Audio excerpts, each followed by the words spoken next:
Good evening.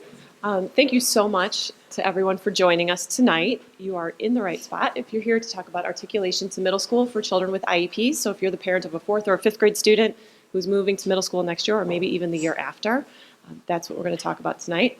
My name is Aimée LeBlanc. I'm the Director of Student Services here in Arlington Heights School District 25.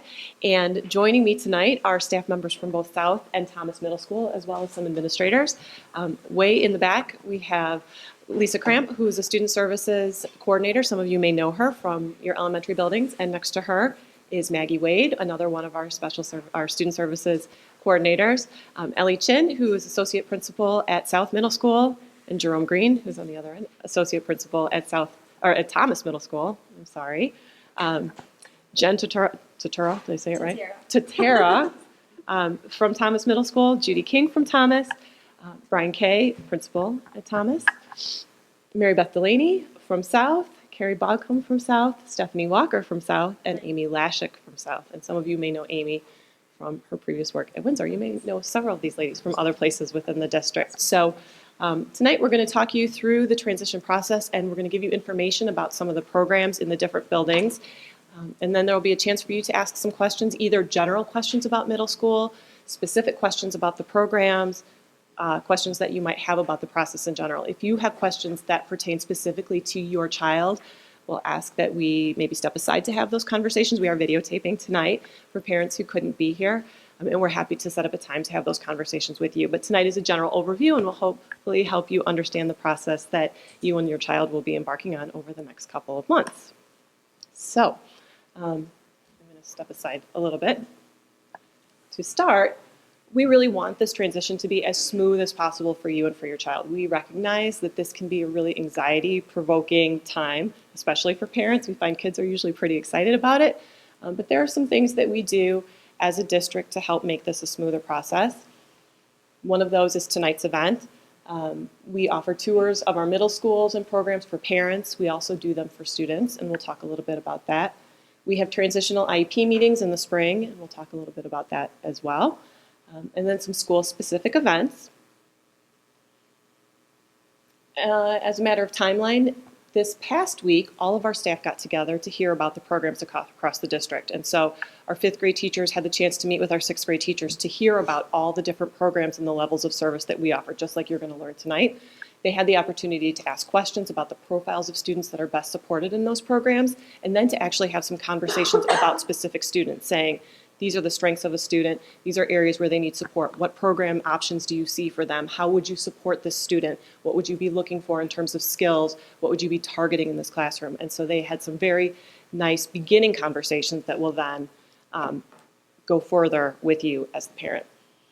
March, April, and May, you'll be invited to a transition meeting where you'll go to your child's elementary building, and you'll have a meeting where the middle school staff comes over, and you'll draft the IEP that will then begin in August and take them through into their 6th grade year.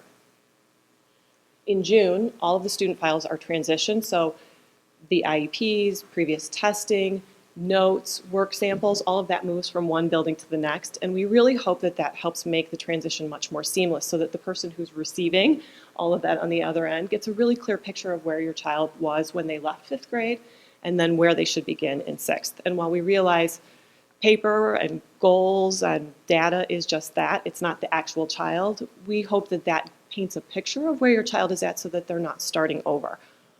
And then in August, we have school tours as needed. We recognize that some of our students need that opportunity to walk the halls of Thomas, to work their locker a couple of times, to practice getting to different parts of the building without the hustle and bustle of the whole school. And so we offer that. Our social workers will facilitate that process. Some of our students need a little bit more than that. They may need a social story that walks them through, these are who my teachers are. They may need to physically meet those teachers, and we're able to accommodate those types of things in August. And generally, we prepare for that in that spring IEP meeting. We start talking about what are the types of things that this child may need. Not every child needs the same thing, and we recognize that. You'll hear from your child's case manager in the middle school in August, reaching out to you, finding out how the summer went, what some of your concerns are. Is there anything that they need to know, big changes, any concerns that your child is expressing before they come into school? And so hopefully they can bridge that gap, and then school begins. Yes? If your yearly IEP meeting is in that March, April, May timeframe, are you looking at 2 meetings or one? So we're hopeful that if your child's meeting is close enough to the transition time that it will be one meeting instead of two. That is our goal. However, we can't go past your child's annual review date. And so if there's too long of a spread, they may ask you to do two, but their attempt will be to do one. All right, so with that said, I'm going to turn it over to the teachers to start talking about the continuum of services that we offer. And they're listed up here sort of from least amount of support to communications being the highest level of support that we offer. So we offer a full continuum of services in our middle schools, and we're going to talk through that with you. So I'm going to turn that over to Judie. Resource is a program that we have for students, which is an actual class for our resource students, where we do things such as pre-teach and reteach, clarify directions, help students with all the core academics, whether it's the reading, the writing, the math. And since they are expected in middle school typically to have a content area of social studies and science every day, we do at times need a lot of support with that. We also have instruction based on their individualized goals. And through the resource program, sometimes our students are in resource classes, which we'll talk about in a few minutes, which may be the reading resource or the math resource. Again, we have several students that have some executive functioning issues, so we work on a lot of organizational strategies and prioritizing and things like that in that resource class. It really turns out to be pretty invaluable, especially as many of our students transition to the middle school. And then also preparing for tests. We find that this is really a good time to help the students understand how to set up some strategies for test taking, and then get them started on that, and then also encourage them to review some of the information once we have them set up at home as well. Through resource, we have a wide variety of options. One of them is, well, in many cases we have students in the gen ed curriculum classes, such as our science and social studies. They also are in a homeroom or a home base, creative arts electives, and world language, where we do find that many of our students do take the resource period as opposed to the world language at this point, due to the heavy content area that we have found going into the transition. And then they have the opportunity to be in the general education for PE, health, and lunch as well. Our co-taught classes are classes where we have a resource teacher and a gen ed teacher together for either the reading language arts block, or sometimes we have them co-teaching in a science or social studies block. And that really gives us the benefit of still giving access to the students for the general curriculum, but some of the students that are in those classes just need, at times, more differentiation. They may need sometimes to just have extra clarification, more support sometimes through pull-out, but typically we try to work within the classroom and co-teach with the classroom teacher to set up things within the classroom to address those needs of the students within that room. Also, we have opportunities where we have the co-taught again, as we were saying, either in the science or social studies classes as well. We also have as an option small group classes, and typically we have found that students, and again, everybody's unique, but approximately a year and a half to 2 years below, we have them in an alternate resource, smaller setting, where we can really target the individual needs and give them, in some cases it's an alternate curriculum. We do go through the Common Core standards and try to address the standards as listed on the goals for the students. So we have that opportunity in reading and math, specifically under the resource section, reading, language arts, and math. At times we have brought in some general ed curriculum too, so it's just kind of, it depends on the group of children and their needs at that particular point. Also, we have had some students who have received an extra period of reading, and again, that kind of depends on the student's needs. and how much, how much growth we're seeing and progress on their goals as they move through the curriculum too. And we have extended resource. This extended resource program is designed for students who are typically 2 to 3 years below grade level. It does have an academic focus in it, and it's for students who require a research-based alternative curriculum. And generally, the students require special education for more than 50% of their day. Students must be able to attend to whole group instruction classes within the extended resource program with the support of a special education teacher and a teaching assistant.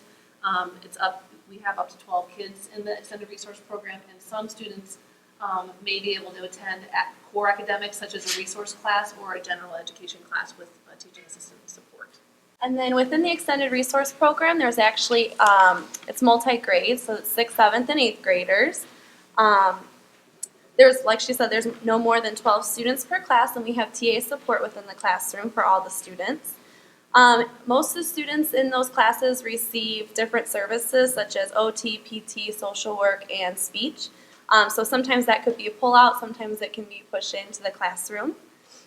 Students usually utilize technology within the classroom, so we do it kind of as a whole class, and then sometimes students require assistive technology to help them throughout their day. Students participate in ISAT testing, and then we have positive behavioral supports with a strong focus on student skills. So we really work on those student skills, problem solving, and self-advocacy within the classroom, and to make sure that they're working on their independent skills. And then integration opportunities for the extended resource program really depends on the students' strengths, but they all go out for creative arts, PE, physical education, homeroom. They may go out or be in our homeroom and everybody goes out for lunch, and then some may attend, like I said before, the co-taught class or be in a resource class if appropriate. The individualized learning program is typically for students more than 3 years. Their goals are 3 years below grade level. And for students who require special ed more than 50% of the day. So they're in the ILP classroom more than 50% of the day. There's more of a functional academic focus in the class, although we do a lot of academics. There is some functional focus too. And it's very highly structured and routines. The instructional materials are delivered in multimodalities. So we do a lot of visual, auditory, kinesthetic, experiential, hands-on. We have a transdisciplinary model. We have a lot of push-in from speech, social work, OT, PT, and assistive technology as well. We have positive behavioral supports built into the day with the focus on student skills and independence. We really strive to get independence in our students throughout the day. It's multi-grade, 6th, 7th, and 8th grade. There's no more than 10 students in the class with Ts in the class as well. The students participate in ISAT or IAA, depending on their IEP. Lots of sensory and movement breaks throughout the day. A lot of the students have assistive technology built in. The majority of the academic time is spent in the self-contained classroom. We focus a lot on independence, like I said, daily living skills. We do cooking, community interactions, social skills, and student skills as well. And the social studies and science concepts are embedded in our curriculum. They don't usually, most students don't go out for social studies and science. They stay in the ILP classroom for those. Their integration opportunities are in creative arts, PE, home-based and advisory, depending, and lunch. Some students may participate in academics in the extended resource classroom. So if they're doing well in the ILP classroom, they can go to the extended resource for a period or two a day, depending. And then the last program is communications, and there's one communications class for both middle schools, so it's located at South, so if a student needs to be in a communications class and their home school is Thomas, they would come over to South. The thing that makes communications different than the ILP program is the students are approximately the same number of years behind academically, but the students in the communications program, primary handicapping condition is communication and social skills. We have a functional academic approach. We do direct instruction at students' individual levels, but we also have a strong desire to work on carrying those skills over to more functional reading and functional math as well. It's a highly structured environment. We try to keep the distractions to a minimum. We build in sensory and motor breaks throughout the day. There's opportunities so that the students can help themselves stay regulated and both physically and emotionally regulated. We have a transdisciplinary model. Stephanie Walker, our SLP, comes into the classroom on a regular basis. The social worker comes in. We have an alternative health and safety curriculum so that the students learn about themselves and about how to approach the community so that they can be safe in all situations. We have an occupational therapist who comes in regularly. I currently don't have students with physical therapy, but we've had the physical therapist come in, and most of my students get adaptive physical education as well. We do cooking on a regular basis. We go out into the community on a regular basis. We've taken field trips with NWSRA, and we take field trips within the building as well, working on our IEP goals in a more generalized manner by going to the office to do something or going in different places in the building. All my students also have an in-school job.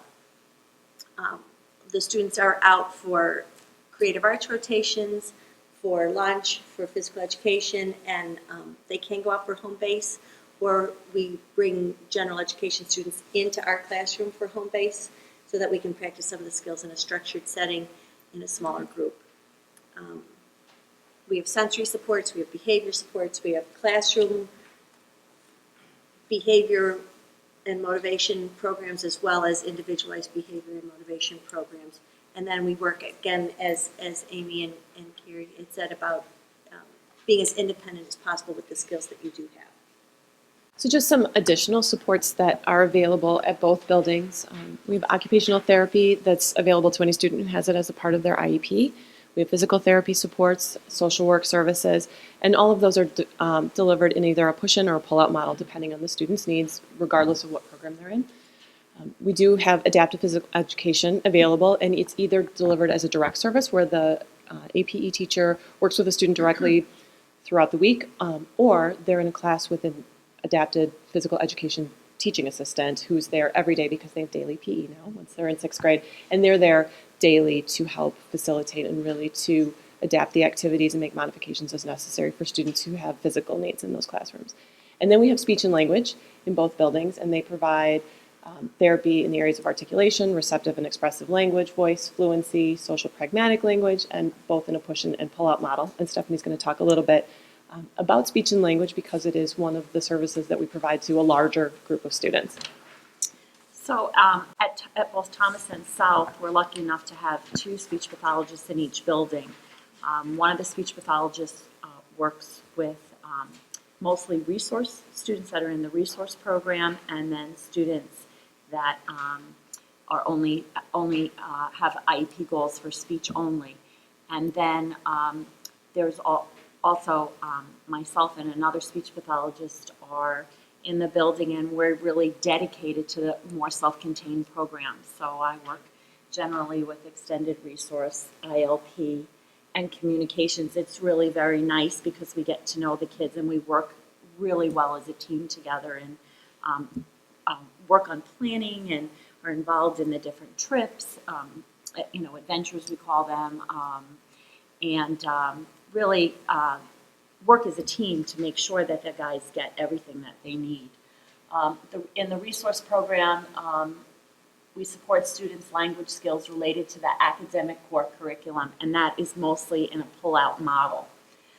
In the extended resource, we support students' language skills within core academics or within the modified curriculum.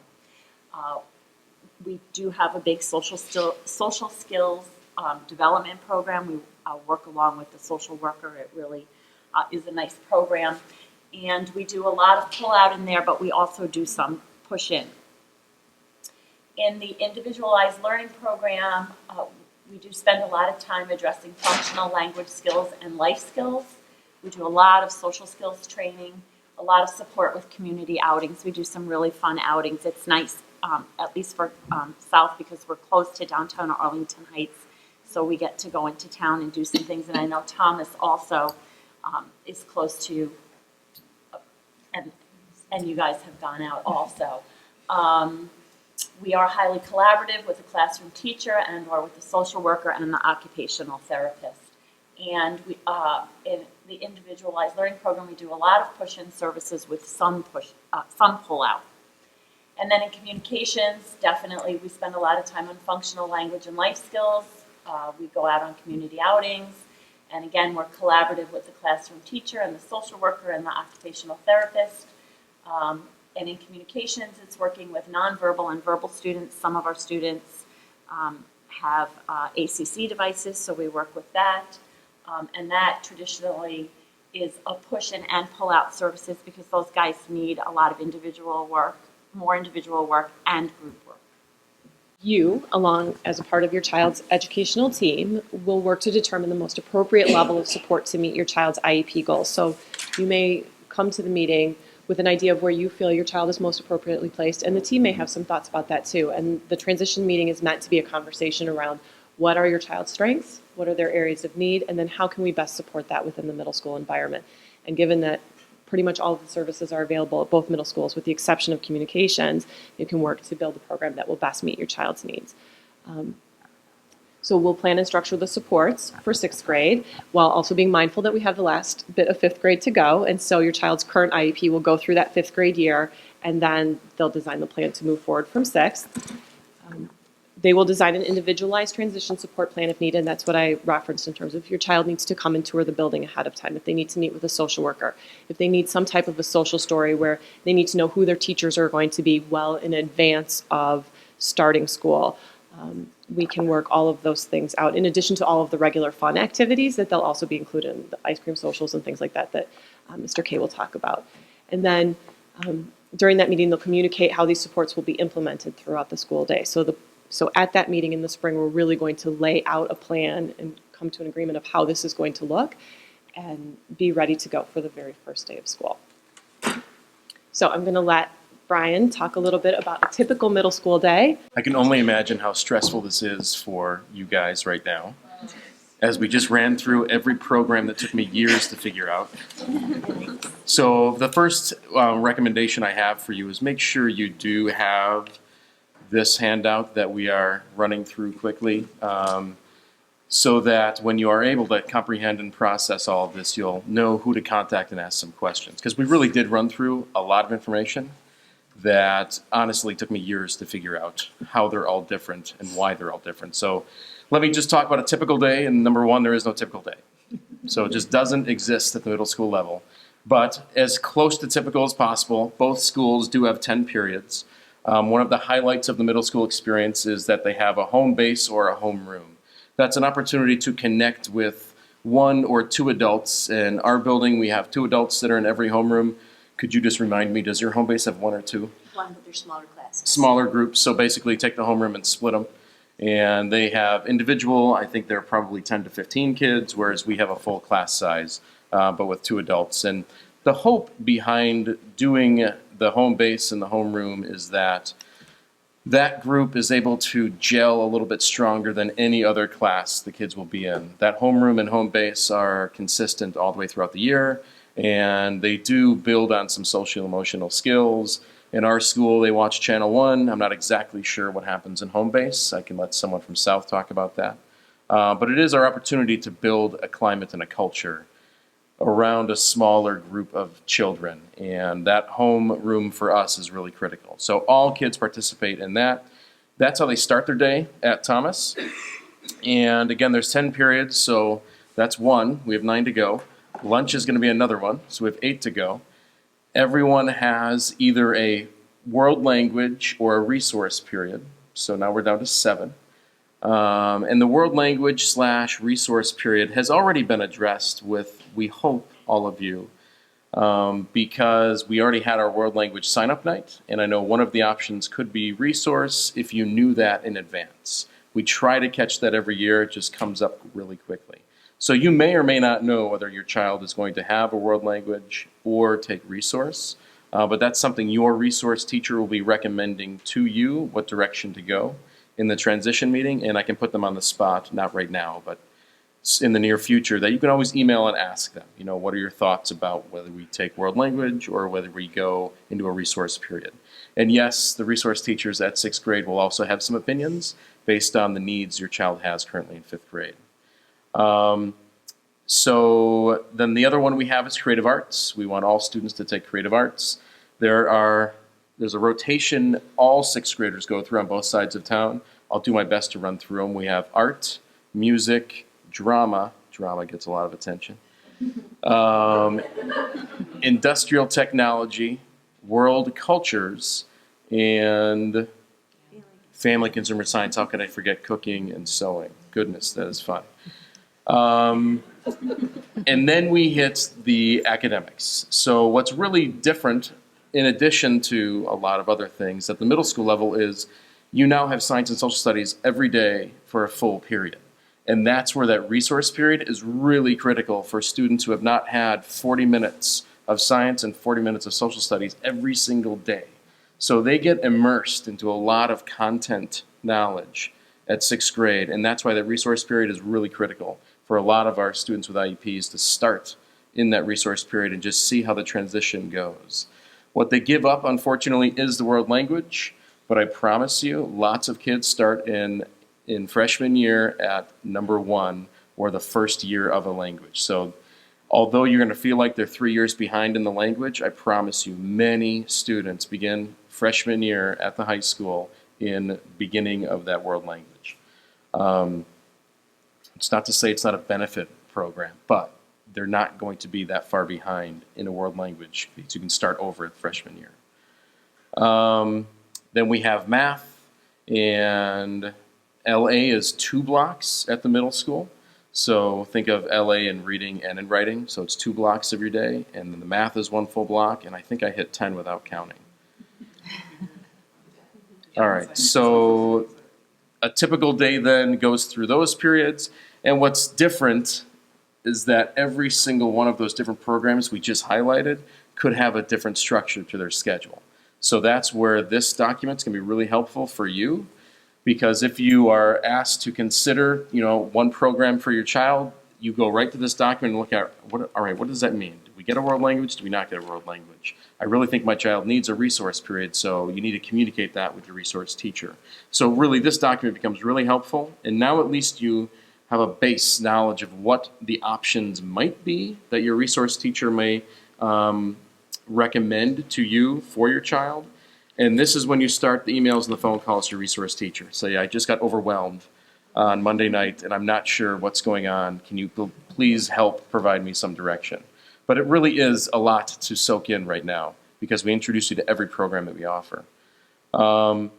What happens outside of the typical day is so much at the middle school level. We have lots of things happening during lunch from different clubs and activities your child can participate in, even at 6th grade. After school, we have all kinds of sports activities and clubs that we also want your kids to participate in. If they require support through their IEP, we will find the adults to support them in those activities after school. So if they cannot attend a volleyball game because of whatever reason, we will provide the support to make sure they can attend that game. So I want you to know we want your child to have every experience possible at the middle school. It just requires a lot of communication. So if you know in your child's IEP they require support, make sure that that is communicated very clearly, and we'll make sure to provide it. That happens on both sides of town. Again, that's one of the most exciting things of the middle school. You finally got some sports and some activities to participate in. There's clubs starting on both sides of town, and they are unique, I should say. They're not consistent on both sides because clubs start by interest of staff and students, and they get communicated a lot during the school day to kids on the announcements and on the website. So you also have to be an active participant. If your child's not one that can come home and communicate what activities there are, you need to be an active person as well. And forming those relationships with the resource teacher are critical because you can say, here are the activities I want my child to participate in. If you see those coming up, please highlight those to us, either email, phone call. We want to know when those activities are coming up. Academics and their ability. All right, other supports available. We have not talked about study skills, 11th hour, social work services, response to intervention, dedicated staff and administrative teams, math lab, and homework club. Wow.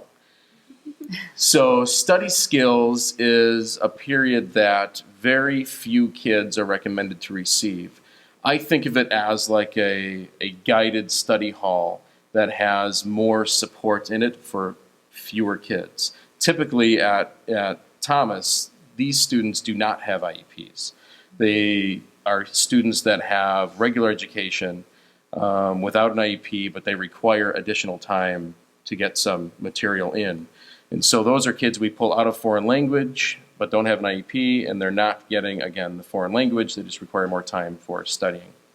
One of my favorites, 11th hour. Staff are required to be at Thomas and South until 3:15, but the school day ends at 2:45. So most teams have a schedule on who's going to stay after school. So your kids can stay all the way through 3:15 and get additional help. Again, communication becomes important. If your child takes a bus, there's an activity bus. There's not a problem with transportation. They'll have the same bus pass they use to get on the bus, they can use for the activity bus. So everyone has access to 11th hour. Everyone can stay and get work done. And that's until 3:15, and then the activity bus doesn't leave until 3:35. So there is that like weird 15-minute time. Most teachers just stay with the kids. We do have a dedicated supervisor, though, at the front of the building. For those teachers that leave at 3:15 and had kids, they just go and get supervised by that adult to make sure they get on the activity bus safely. Any questions at this point?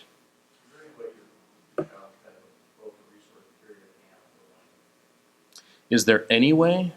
I don't say no to anything. So yes, there's probably a way.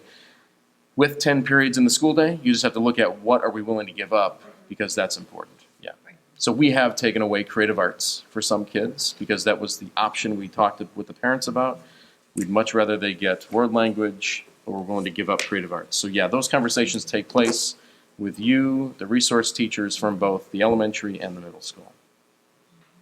And those are tough conversations because you feel like you're giving something up, and in essence you are, but for the benefit of your child to get something else. Those are the two easiest options. We don't recommend removing lunch. That doesn't help. But those are the two easiest options, yes. There are some students who will also give up either a period of science or social studies if they're getting an extra boost of reading. So if they do that double dose that was referenced in the resource level, sometimes we will swap out a science or a social studies period. But again, you're giving up a content area. And we find our kids need that, all kids need that time for release, and fine arts is a time that they can be successful and independent. And so it's a balancing act. And it's a conversation to have within the context of the IEP meeting, and just to be very thoughtful about in terms of what will you gain and what will you give up and what's best for your child. For some children, they don't really have any interest in creative arts, and that is a good place to pull from, and science is something that they really excel at, and you don't want to give that up. So it needs to be a very individualized, thoughtful conversation. And I think that's a great point. Those are typical things we'll do. Those are the first offerings, but it's not the only options we have. Is it possible to have the language star program at the junior high level? So, I mean, the only reason we haven't considered it is because we have world language. Right, but maybe for those students that don't get that, but maybe the resources a better choice for them. Certainly. They still might want to get into a language. It's a great idea we have not considered yet, so I will put it down on my notes. Thank you. I'd love to open it up if you have questions for Brian, or if you have questions for any of the teachers about the I was specific just going to programs. make one Judie. quick, because I know Brian was really good about talking about having conversations with your current case managers, resource teachers. That is one of the things that Aimée was talking about. There was articulation. And one of the things that the 5th grade teachers and 6th grade teachers discuss is how are the students meeting their goals, and what types of programs have they been successful at in meeting their goals? So what has been really helpful with them?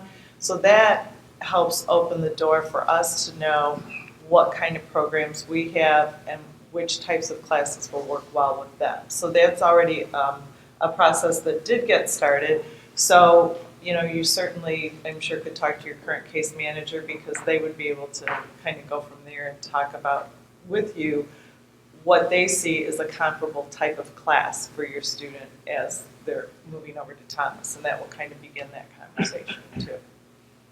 And I don't mean to leave South out at all. There are a lot of similarities to our master schedule. Yes, what Mr. Kaye described is comparable at South. The only difference, I think, is that we start every day with a home-based period, which is 19 minutes in length, and following that, the other 9 periods are all about 40 minutes in length. So that would be the only difference. And we do not watch Channel 1 during our home base. We use that as a time to build social emotional learning skills with our students and to address those standards. And our goal, our home base enrollment tends to be between 12 to 15, 16 students. So it's that smaller class size. Our goal is to build that sense of community and camaraderie and a family feeling, and also for students to all have at least one adult in the building that they can build and feel a connection to early on. So that's the focus. Other than that, most of what Mr. Kaye described is identical at South. In our home bases, in the program classrooms, we have most of our students in our home base with us, and we talk a lot about what's going to happen that day. We go over the schedule, any changes that might occur, go over our assignments, that kind of thing. So, and we do still work on that team building and stuff, but we talk a lot about what's going to happen that day too to help support that. So in that one, they're not with their general ed peers? Again, it just depends. At South, I have most of my students with me. At Thomas, I know the students in the ILP program are with gen ed students. So, and it just based individually, yeah, whatever is going to work best for your child. I was going to ask for the speech pull-out, is there a typical subject that they typically get pulled out of? It depends. First off, it depends on which program the student is in. Sometimes the student is pulled out of resource because we are also supporting some of the academics that go on in the child's regular day. We also have a rotating schedule so that maybe for 1 week you're taking out second period, then the next week you're taking out third period, and passes are distributed each week to remind the students so that they're not missing any one class on a weekly or bi-weekly basis.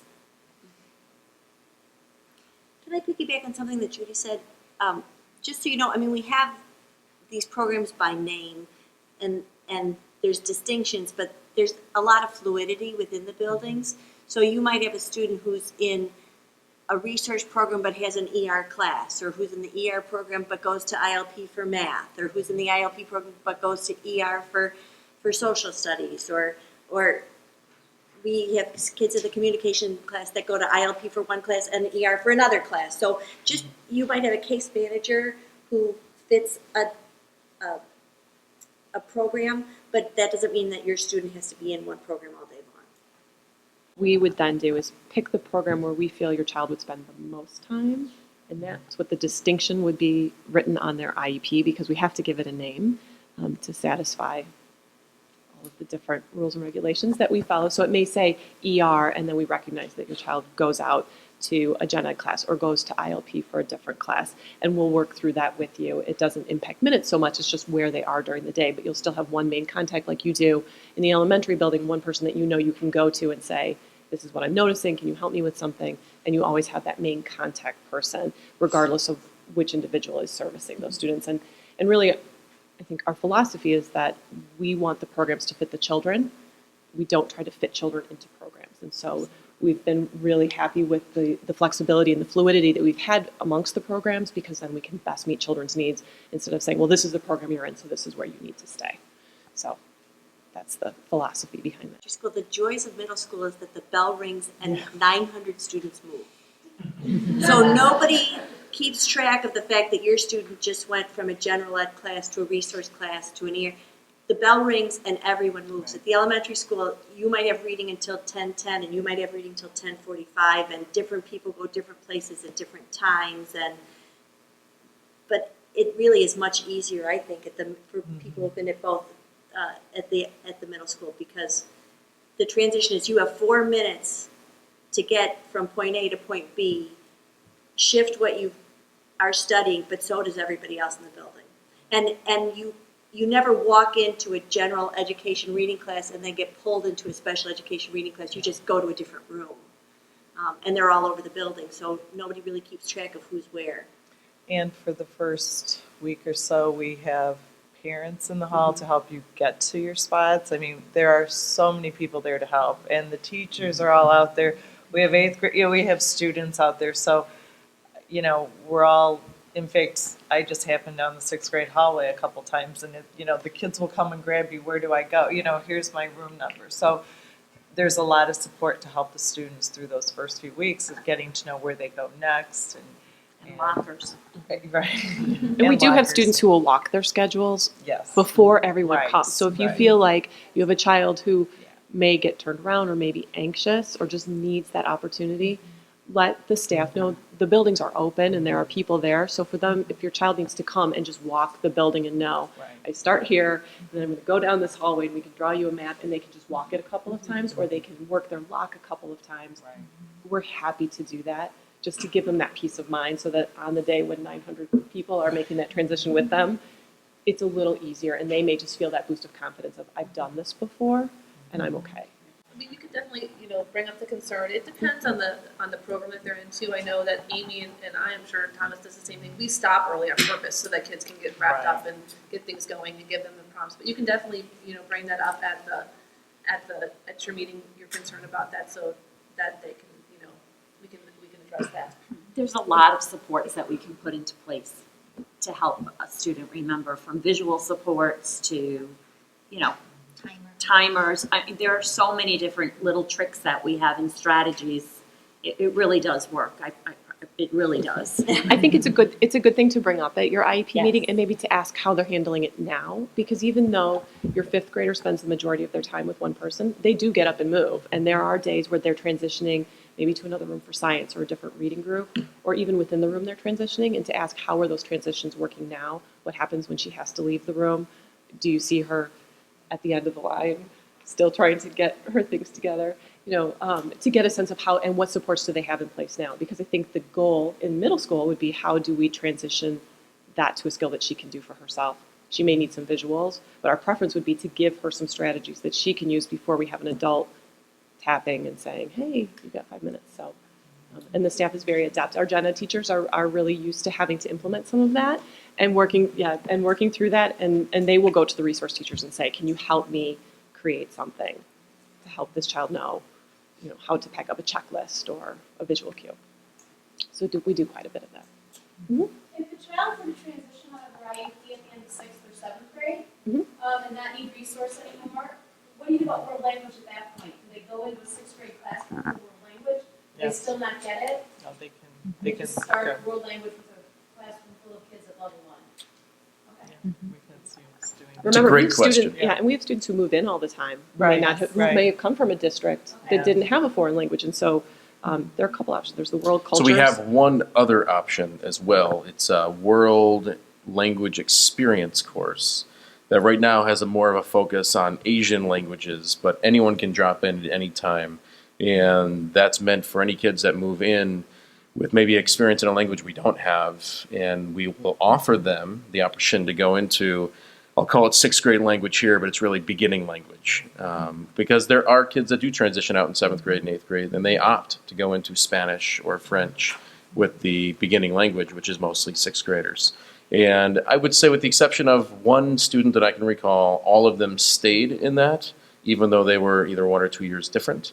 It just creates a schedule mess for us when we plan for that. So the more we know that in advance from our resource teachers who's looking to transition out, the better for us, because it typically is a grade level. All beginners are sixth graders.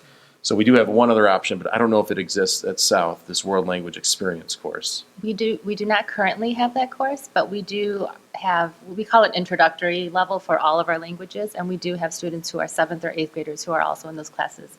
Sometimes because they've chosen to take a language at a different time, sometimes they've moved in from out of district, so for those same reasons. I mentioned adaptive physical education. That happens through our APE department. And the adaptive physical education teacher, we have one for the whole entire district. So the person who works with your child now as their APE teacher would be the same in the middle school, but the TA support is different. And so we have some students who change separate from everybody else, some who have a TA who goes in with them. And sometimes those are skills that we will address outside of PE to start to build that kind of that autonomy and that independence and the speed that's involved in changing, because that can be an issue. Absolutely. And so that's something that we'll work on both through PE with a TA there to support, as well as the OT may get involved to say, how can we do this quicker? And how can we do this in a way that isn't impeding then access to the PE? Because our kids still participate in all the same activities, so we want them out there at the same time as everyone else. So we can definitely, we build those supports in. We also will frequently get you the gym suit during 5th grade, and your OT will practice changing now, and then you can practice changing during the summer. It's a t-shirt and a pair of shorts that it's easy to put on. We've had students who come in to school with clothing over their gym suit, so they only have to change once, and we've had students who come in regular clothes and then stay in their gym suits for maybe 1 or 2 periods with sweats or a sweatshirt over it so that they only have to change once. So we're pretty flexible as There's far lots as of that. different things we Yeah. can do. Yeah. Absolutely. I don't want child to see work and how I organize. My son likes to go in and sit down and eat immediately and leave. Social. I think it's different at the different buildings because if you, Ellie, want to talk about some of the different options that we have some other social options or some different seating options, but typically all the 6th graders eat together. They're at long tables. The first 2 weeks of school, they all sit as homerooms so that no kid has to wonder where they're supposed to sit because the rule is nobody sits alone. There are students who have permission to leave halfway through the period or when they're done eating to go to a different location because of motor or sensory needs. But we also have some different options. I don't know if Tom. Sure. So after the first couple of weeks, we do give students the option to select where they would like to sit. And after they have a few days to figure out where they'd like to sit, they have an opportunity to sign up on a form for each table so that the supervisors know where each student is supposed to be. And then that changes every quarter. Students can shuffle their seats to a new location. Of course, if there are any concerns, we are always open to moving students around. It's not a permanent seat that they have to remain in. We also have what we call a lunch and learn. So students, if they need some extra time to work on homework, if they're having trouble completing their homework on time, then they can either take their food there and eat while they do their work, or they can eat and go there afterwards. The social worker usually knows the days that they get to switch seats, so the social worker goes in and helps those students that need help finding a seat or finding a nice group of kids to sit with, just depending on. So no one's ever left alone. Or peers that they're familiar with, they've had groups with, or that they've developed relationships with, the social worker will make sure that they have opportunities to sit with people they're familiar with at lunch too, so that helps things too.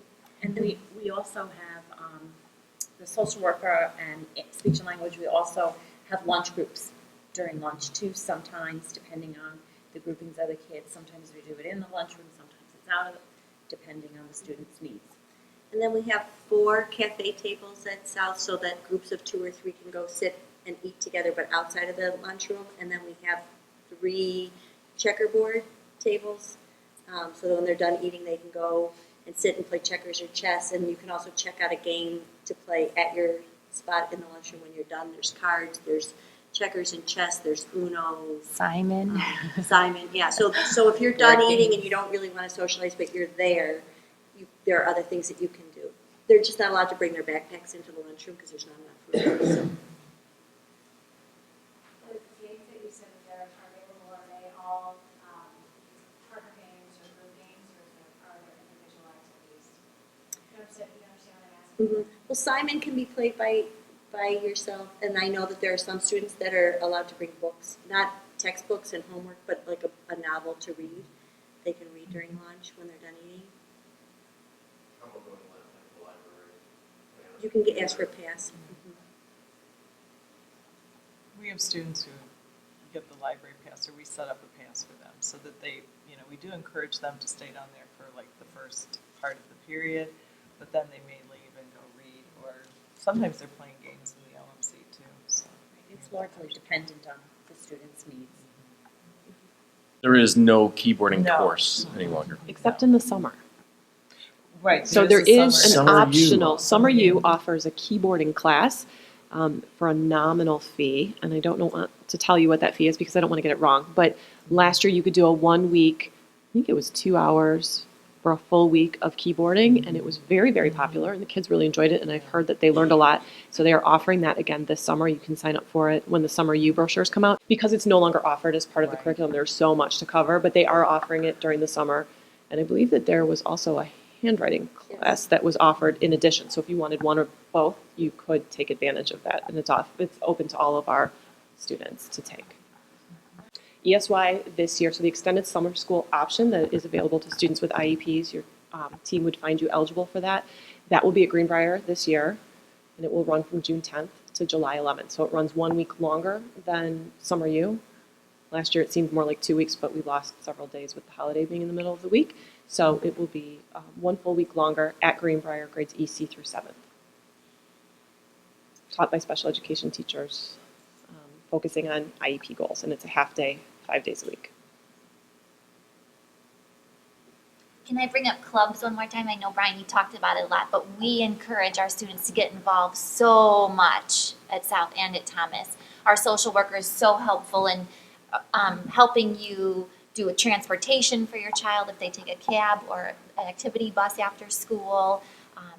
There's clubs for everything. Lego club, chess club, fitness room, jewelry making, intramurals, you know, I mean, we could go on and on and on. So it's a great way to have them make friends and be around others, and like Brian was saying too, a TA, if they need TA support in school, they also get TA support in the club that we provide. So really encourage your child to get involved, because it really, I think, makes them blossom even more too. So A lot of students that do extracurricular activities in our buses. yeah. The only thing we ask is if your child has alternate transportation, so if they take a cab, or if they would need TA support, it's just to give us a little bit of advance notice so that we can staff those opportunities. So if your child wants to be part of the basketball team, they're going to be a manager. Great. We just need to know before that first game so that we can find the adult and get them up to speed to be there, but we're more than happy to provide those supports. So if we need to change your transportation, it just takes us a couple days to work with our vendors, but we're more than happy, as long as we know that that's coming and it's an interest, to support your child in any way that we can, because like Aimée said, we want them involved as much as possible. But I know in previous years, they familiarize students with organizational skills, practicing the combination lock, some of those other things, just making them more aware of what a middle school schedule looked like.